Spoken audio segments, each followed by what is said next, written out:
Jets, I hear them say it now. Jets, white, green, just green and white. Tell me, have you ever seen a team take flight? Super Bowl dreams are still in sight. All we gotta do is win tonight. White, green, just green and white. Tell me, have you ever seen a team take flight? Super Bowl dreams are still in sight. All we gotta do is win. The New York Packers, the Green Bay Jets, whatever you want to call them, they add to the roster. Another former Green Bay Packer signs with the New York Jets, as the Jets have officially signed, according to Adam Schefter, safety Adrian Amos to a one-year contract worth up to $4 million. We're going to dive into this in this short video here, as this breaking news has just struck on this beautiful Tuesday afternoon. But first off, please subscribe to the channel, the Turn Up the Jets YouTube channel, hosted by yours truly, Joe Scarto. As always, like the video if you actually like it. Follow me on social media platforms, Twitter, Instagram, at Turn Up the Jets. All three platforms, all one word, easy enough. I post about the New York Jets. Adrian Amos is a New York Jet, as the Jets fill a very, I would say not big hole, but semi-big. And if you're talking about a safety position being the Jets' biggest need heading into training camp, you know it's not like any other year, because usually it's a hole here, there, and let's just say the entire team. Fortunately enough, the Jets don't have many holes going into the season, and hopefully injuries are avoided so they can keep it that way throughout the 2023 season. Amos is a very nice player, and I think this isn't a huge sign. It really is. If you look at it through this defense, it was really maybe linebacker and safety has some question marks in terms of depth. In terms of question marks of last year's defense, the safety position was clearly the weakness. They add Chuck Clark, former Raven, for a 7th-round pick, who is just, I think he's one of the leaders in terms of consecutive snaps. So he is always on the field. He's a hard-hitting guy, and I think he has really developed some good chemistry with other safeties such as Jordan Whitehead. But then they add another guy in Amos, who's been around the block. He's been in the league since 2015, a really good safety who has not missed a start all the way since 2017, and that's when he was a member of the Chicago Bears. Going into Green Bay since 19, he has not missed a single start. And this is a guy who could also cover tight ends. That's what Clark can do. And I think you need safeties that can drop down in coverage. Maybe he's had some issues of dropping passes or dropping interceptions rather, but he can cover pretty nicely, especially the tight end position along with Clark. And that's really what the Jets need. And that's really what they struggled with last year, especially down the stretch. I mean, you obviously know that 4th and 2, that nightmare of a play in that Lions game down the stretch of that game as well. And they end up losing because of that. The tight end was just wide open. He walks in for like a 30-plus yard touchdown. Disgusting. But he's going to help fill that void in safety. You add to that room, because other than Clark and Whitehead, and by the way, Whitehead, I don't think he's a fan favorite. He struggled mightily, especially at the end of the season as well, just like every other Jets player last season, probably outside of Quinn Williams and Garrett Wilson. He struggled. And he was nice. He was a nice piece in the beginning of the year because he was getting turnovers. But once the turnovers stopped, he was brutal in coverage. So it was just him and Clark. It was a very thin room because they lose LaMarcus Joyner, a veteran, kind of at the end of his career. And then you had guys like Ashton Davis who had not really panned out. They got rid of Will Parks. So Amos is a terrific addition to this Jets team and another Green Bay Packer guy. And this is a new thing. It's a defender. It's not an offensive player. So finally the Jets add some defensive Green Bay Packers.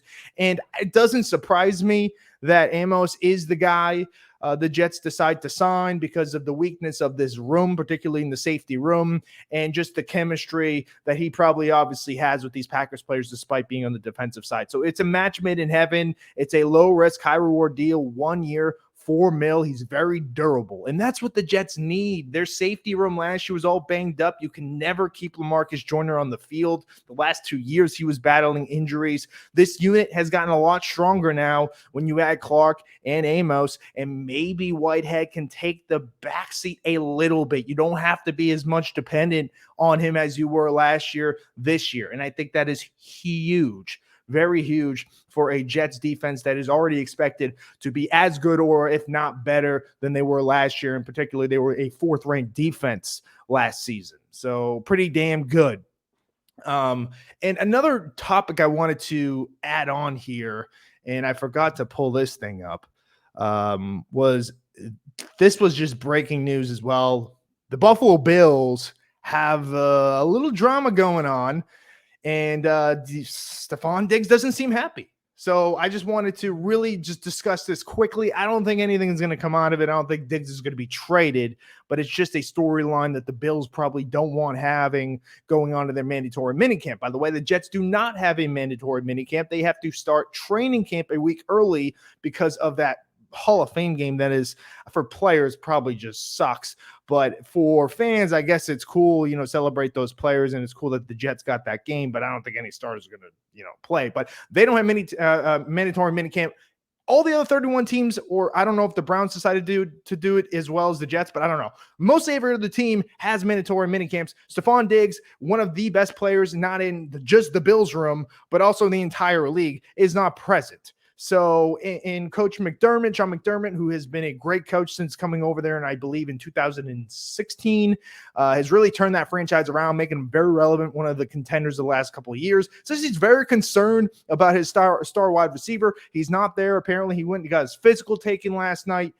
Met with the team, met with the GM, the coach, left, not in the building anymore. So have no idea what is up with that situation. I just wanted to throw that in the video because that is very interesting, and it has to really do with the Jets because this is a strong AFC East. Buffalo, New England, Miami, all 3 teams aren't going to be easy to get wins by, and this is not what the Bills probably want. So it's kind of like the Jets fans who go, ooh, okay, interesting. I don't think anything's going to come out of it. I don't think he's going to get traded. That contract is way too big to get traded. He got the absolute bag. I think he's under contract for another 4 years, but it's definitely something the Bills don't really see convenient coming into mandatory minicamp when you're essentially one of, if not your best player, is pissed off. And it was well known in that Bengals game last year. He was pissed off.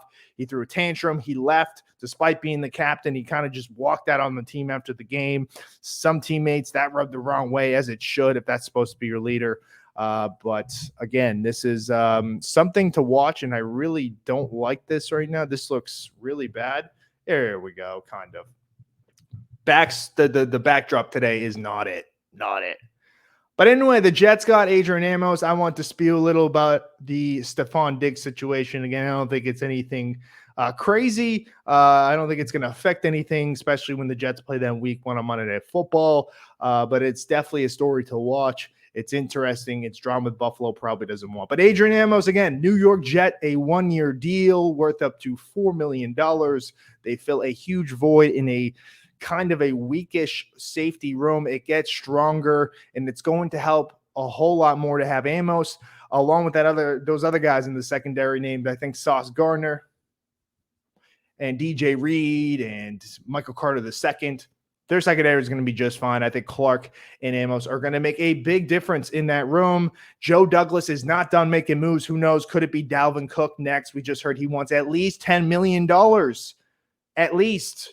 And we have to, worry about Quentin Williams and the restructure of Aaron Rodgers' contract. But guess what? The Jets have like top 5 in cap space. They can afford that if they really want to say, hey, we're going all in. And guess what? They are going all in. So why the hell not? I definitely will talk more about Dalvin Cook as that, extends. I really think he's going to go to Miami. New York would be nice. I just hope it's either New York or outside the AFC East. But as always, please subscribe to the channel, like the video if you didn't shut it off already, because I've just been spewing nonsense like always. You could always as well follow me on Twitter, Instagram, @TurnUpTheJets, all one word. And we'll see you next time with another video. Up. That's a wrong one. We'll see you next time with another video. I suck. J-E-T-S, I hear them say it now. Jet and white green, just green and white. Tell me, have you ever seen a team take flight? Super Bowl dream.